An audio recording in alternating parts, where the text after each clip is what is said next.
Um,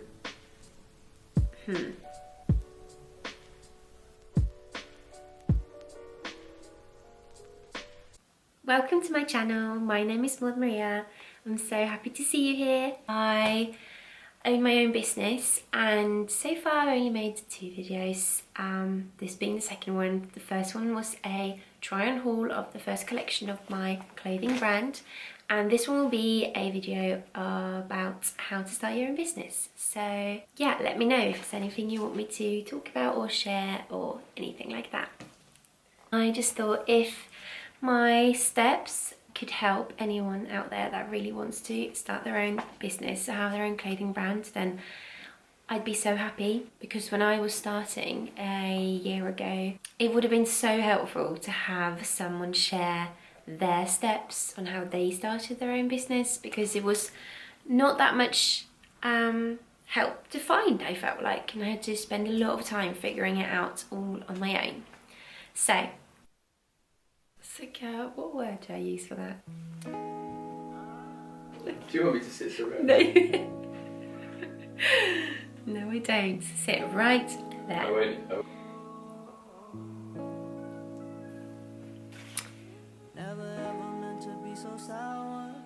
Was that silly? Just talk a bit more normally. What, am I not talking normally? No. But that sort of thing takes time. Like, I feel like I'm talking normally. But thanks for your opinion. It takes time to sit and talk like you normally would. Yeah.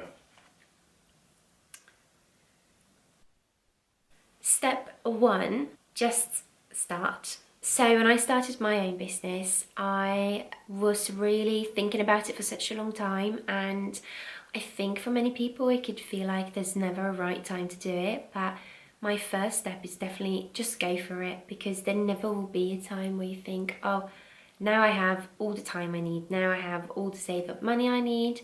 Just start.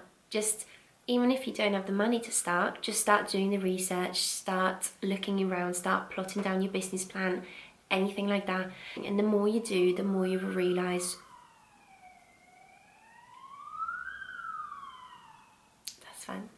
the more you realise what you actually want to do with your business. And so just start.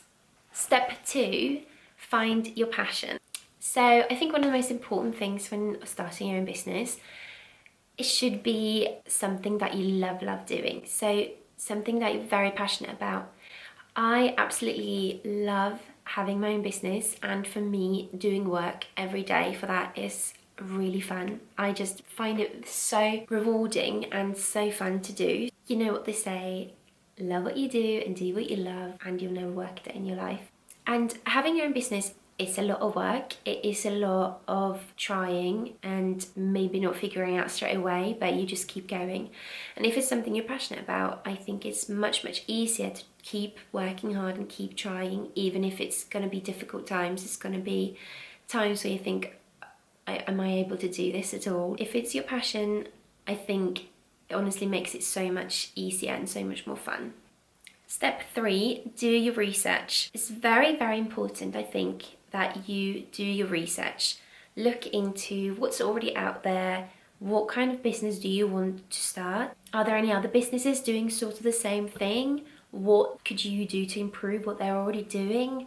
It's also really good to do research to figure out your specific niche. Like, you might have a certain broad idea about what you want to do, but before you do your research, I think it's hard to really specify it or nail it down completely. Also, it's such a huge help doing a lot of research before starting, because I did research for, I don't know, 4 months. You do not need to do research for that long. I am just that type of person who loves a good list. I love being organised. I need to have a lot of notes. I need to read a lot of things. That's just the type of person I am. So you definitely do not need to do research for 4 months, but it definitely did help me prepare properly for having my own business and for the many different aspects of it that you maybe not might think about when you start. There is a lot of things you need to be on top of. It's all a part of having your own business and it's all worth it. I bought 2 books that I did a lot of reading in. I'll link them below. They really did help me a lot. If you are wanting to start your own clothing brand, I think they'd definitely be helpful, so definitely check them out. Step 4. Keep a notebook with you at all times, because sometimes the best ideas come when you least expect it, and I spent so long sitting by a desk trying to think of a name for my business, and it was so hard. I spent so long, many months. I had a notebook full of different suggestions, but the name that really stuck with me and the one I ended up choosing was the name that just came to me while I was doing something completely different. So keep a notebook with you, write down everything, every single idea. Step 5, look into your country's legislation. It's a hard word. So every single country is different when it comes to their laws on, having your own business and what you need to do to have one or to own one. But here, for example, you need to register your official company name, and you need to pay a little bit to do that. I don't know how it is in the UK and the US. It'd be easy to search up if you're from one of the bigger countries, and just search on your government page, online page, if you know anyone that maybe have their own business, you can ask them. It's definitely easy to find out, but it's something to be aware of and know about. Step 6, have some funds to start. So I saved up a little of money myself. I was also lucky to have family that could give me a loan. See if you have a job already, try and save a little bit each month in a separate account that you call My Future Business, or something that's quite motivating, that you feel really happy when you put money into it. If you're a student, don't worry too much about it. Hopefully you have someone in your family that could give you a little loan. You don't need a lot of money to start. Try and find a manufacturer can do a small quantity, so you don't need a lot to start. Step 7, register your name and domain name. Very important note here, do register your domain name first. It's important as well when you look into names, maybe also look into what domains are free, because if you have a really good name but the domain is not free for it, and you find it important having a clean, good domain name, then you might need to change your name. Do register your domain name first, because there are actually people that sit and look at what kind of companies get registered, and then they buy their domain name, so that when you want your domain name, you have to buy it from them much more expensively than you would have had from just GoDaddy or whatever domain name page you choose to use. I use GoDaddy and I'm very happy with it. Definitely recommend that. I can link it down below. And then do register your business name as well in your country's, I don't know what you call it, but your country's list of companies, or that you will figure out what that is if you just search around your government's legislation pages about owning your own business. Step 8, choose a website provider. I use Shopify. I'm very happy with it. It has an amazing analytics page, and it's just a full overview of everything. It has everything I need. I've never thought, oh, I wish I had this and I don't have it. I know there's also Wix, which is a very good page. I have used it before for university projects and stuff like that, but when it came to choosing one for my business, I did end up choosing Shopify. Even if Shopify is more expensive version, Wix is free, but again, I felt like what Shopify could offer was tailored a bit better for my business. Look into them and see which one works best. If you don't have a lot of funds, then maybe Wix could be a good one in the beginning, and then you could move over to Shopify if you feel like you need it. Step 9, find a manufacturer that you trust. This is very important because I feel like it makes a huge difference, not only with the quality of your clothing and them being exactly how you want them to be, but also if you have a manufacturer you trust, they can help you with a lot of stuff. When you're a new business owner, there's a lot of things that you maybe don't think about comes with having a business that is confusing and difficult. So I chose a manufacturer that have a lot of experience, they're very ethical, and they make really good quality clothing, and I'm so happy with them. They help me with a lot of stuff. I have a group chat with them on WhatsApp, and I can ask them about everything and anything that I'm wondering about with the whole production of clothing, which is very helpful, and they're very transparent in everything they do. I'm very happy with them. I will put the name of them down below if you're interested. I know finding a manufacturer can be an absolute nightmare. I know there's a lot of businesses that do not want to share their manufacturer, but I think it's amazing if we can help each other. So I'll share the one I used. They do have a high order quantity. Their MOQ, minimum order quantity, is 200, but they are really, really good. Step 11, give it time. It takes a lot of time starting your own business, and even when you have started, it takes a lot of time building up a brand. So don't rush yourself, don't be hard on yourself if something is taking longer than you thought. Things will go right for you if you just put in the groundwork and do your best. I promise it will go well. It just does take quite a long time sometimes, and there's nothing wrong with that. Some people are lucky and their business, like, they hit luck and it goes really well quickly, but even if that doesn't happen for you, it doesn't mean that it's not going to happen in the future. Just give it time and celebrate all the small achievements, because they are big achievements, and when you're starting up, that is the hardest time. I did watch one video that said that when you start up a business, it's like you're the bottom of a hill with a snowball and you're trying to roll it up the hill, and it's really hard, and in the beginning it's small. It gets slowly and slowly bigger as you get further up the hill.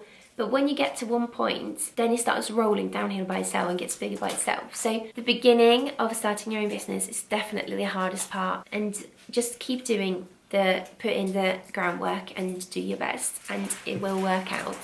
Step 12, get yourself a business bank account. It's very important to separate your personal bank account and your business bank account, not only because it's more organized and easier for you, but also for accounting. So that leads me to step 13, which is find yourself a good accounting program if you're going to do the accounting yourself. I do my own accounting. Can be a bit of a nightmare sometimes. It is a little bit difficult to get into, but I have an accounting program that it makes it so much easier. I can link mine down below. I do think it's an only Norwegian one, but just in case it's any Norwegian people that need it. But yeah, search around. I think it's quite a lot of accounting programs out there now that is meant to help small business owners and big business owners to do their accounting themselves. Having an accountant that just does it for you can be quite expensive. So for many new businesses, that's not really an option. Find a good accounting program that makes it easier for you, that is usable for you, and has a good support system. It's very important. Step 14, if for your name or for a design, collection, or anything, if you're unsure, like, brainstorm, write it down, draw it, ask your friends and family. I do find that talking about it and with other people and letting it like work in your mind for a bit does really help. I feel like everyone needs someone to discuss things like that with, and have someone give their opinion about something. It is really, really useful. So don't be afraid to ask your friends or family. I'm sure they'll be more than happy to help. Step 16, don't be afraid of making an Instagram page for your business before the website is actually up and running, or before you have anything to sell. You can post inspo photos, similar photos to the photos you would like to post, similar clothing pieces or style that you're going to sell. Like, it is very good to have an Instagram page that you already started to build an audience. Then you have a bit more of a starting point when you actually do have products to sell. The next step is, don't be afraid to be different and to just do yourself. People that are successful at what they do, they are successful because they dare to be themselves and to be original. So don't be afraid to just follow your heart and do what you want to do and create a business exactly how you want it to be, and be true to yourself. Hi again, my camera completely overheated, so I had to just cool down. I can't remember exactly where I cut off, but I know I was talking about finding your audience. What I remember I was going to say though was that if you build a relationship with your customers, they will become very loyal customers and also a loyal audience on your social media pages. The next step is find your plan and just dream big. Go for it. I always find it's very helpful to write down what I want for the future, what is my goal for the next month, what is the goal for the next 3 months, what is the ideal place where I want to be with my business. And I try and not tell myself off for dreaming big. I think it's a good thing to dream big, and got to. If your dreams don't scare you, they're not big enough. Make a plan and fully believe in yourself and go for it. Now I thought I could talk about my mistakes that I made and that I hope maybe you don't have to make. First off, I think I started off with a little bit of a too high MOQ. I ended up, after ordering my first collection, the clothes arrived and all of a sudden I had 800 pieces of clothing, and it was a bit like, where do I even keep this? Luckily I have a warehouse where I keep my clothes, but it is something to keep in mind that even if it's like 200 of each piece and you only have 4 pieces of clothing, it is a lot of stock to keep, and you bound up a lot of your money in that stock. And when you're new, you might not sell out straight away of things, and then if you have plans for future collections, maybe you then need to sell more of the stock to be able to buy in a new collection, and that can be quite frustrating sometimes, having a lot of the money stuck in stock. Mistake number 2, don't wait too long to bring out your second collection. We obviously started selling right when coronavirus had been going on for like 1 month, so it was a difficult time to start something, but don't let things like that stop you. Only thing is though that since we did that, there was a lot of long waits, and it still is. So when we finally got the clothing, which came finally after several months later than what we had initially planned for and thought about that, or thought it was going to be, we focused a lot on that collection and a lot on Instagram and building up our customer base and our website and getting influencers to post in our clothes and stuff like that, which is very important. But we didn't start working on our next collection until we sort of wanted it, and it's something to keep in mind that it does take a long time from when you start working on the collection till you actually have the clothes. So it's important to keep bringing out collections to keep your customers interested and to attract new customers, so something to keep in mind. Then there's some questions that on my brand's Instagram page I put out a poll for questions for this video after it was highly requested, and there was a lot of questions about the same sort of things, so I chose 3 questions that sort of covered all the different ones. The first one is, how did you build your website? So as I mentioned earlier in this video, we use Shopify, which have so many amazing designs, and you only need to choose your sort of, what's it called? You choose your, Thomas, what is the Shopify design called? You know, the template, thank you. You choose your template and then you just build it page for page, and it's very easily navigated and understood, very doable for anyone to do that with Shopify. It's a very good website builder, so we're very happy with them. How to find a reliable manufacturer. Definitely do your research, look around online, search on Instagram. If it's possible, ask other brands what they are using. Some might not want to say, but some might. You might be lucky, and some they would want to share with you who they use to help. And in the end, we ended up using someone that another business is using, and we chose them because the clothing of that business is of very high quality and it has so many happy customers. So that was already a very big sort of thing for us. We wanted to have high quality clothing, and you know, before you've actually had a manufacturer, you don't know who can you trust, who does actually do what they say they do, or deliver what they say they'll deliver. So we ended up using a manufacturer that we found through another business. Do your research, ask around, you will end up finding one that is reliable, but definitely look proper into it. Look into which businesses have had other people visiting. Maybe you can talk to those people or those businesses that have visited. Look at reviews. Spend some time on it, it's very important. Last question. Has it always gone well to an extent, or were there moments when you regretted starting it? I have never regretted starting my own business. It is something I'm so proud of and so happy that I'm doing. It was a huge step for me. It was very scary, but I honestly think it's my right path in life. And so I'm very happy that I just went for it and jumped in, even if I felt like it was super risky and scary. It's the most amazing thing to wake up every day and be excited about your work. I have never regretted starting it. There have, of course, been difficult times, or things that are difficult, things that make you really stressed out. Sometimes it can feel like it's hard putting boundaries to when you're not working, because you can always something to do. For me, having good routines is very helpful, very important. Having a clear, like, I am working from 9 to 4 and that is my main work time. If there's something special or something that needs a lot of attention on doing, I will obviously sit longer or do on the weekends. I only do like minimal on the weekends.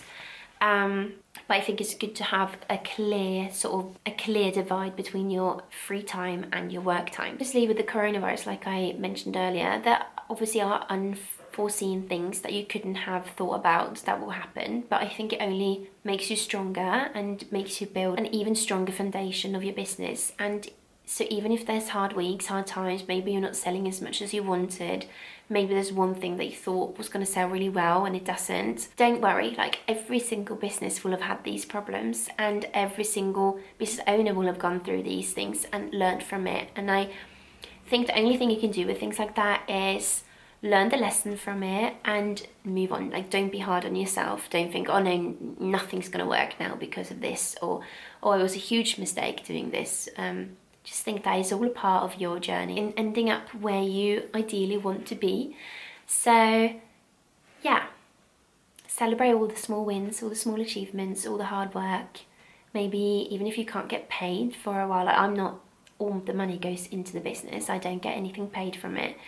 Just remember that you are building something that is yours, that you're following your dreams, and you are doing something that's really difficult. You keep going when it's something difficult arises.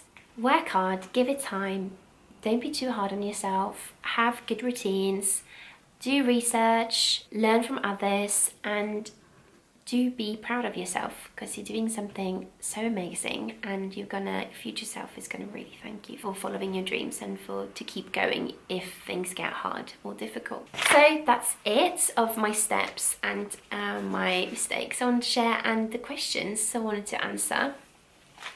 Comment down below if there's anything you are wondering about that I didn't answer in this video. I'm more than happy to help. I hope I could inspire someone out there that's been sitting with a dream about having their own business to just go for it. If I can do it, you can do it. And yeah, I hope you enjoy the video and hope to see you in the next video.